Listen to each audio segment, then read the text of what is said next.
Saudara, Rabu kemarin genap 1 tahun penyanderaan pilot Susi Air asal negara Selandia Baru, Philip Mark Mertens.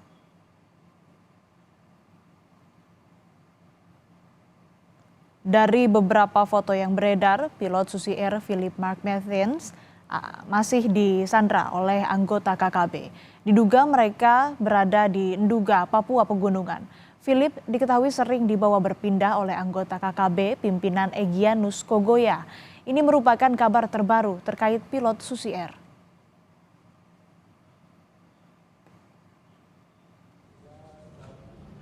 Untuk membahas pembebasan, Duta Besar Selandia Baru untuk Indonesia bertemu dengan Kapolda Papua.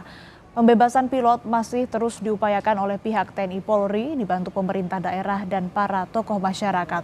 Upaya pembebasan pilot Susi Air akan mengutamakan pendekatan kemanusiaan sehingga tidak ada aparat TNI Polri ataupun warga sipil yang menjadi korban.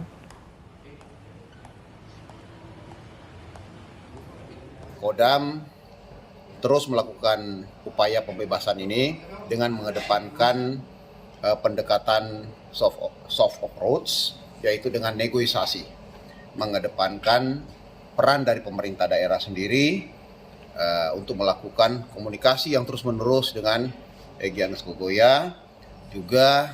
Kami juga mengedepankan peran dari masyarakat, peran dari gereja, peran dari adat untuk terus berkomunikasi, karena kami tidak menginginkan adanya korban-korban lagi.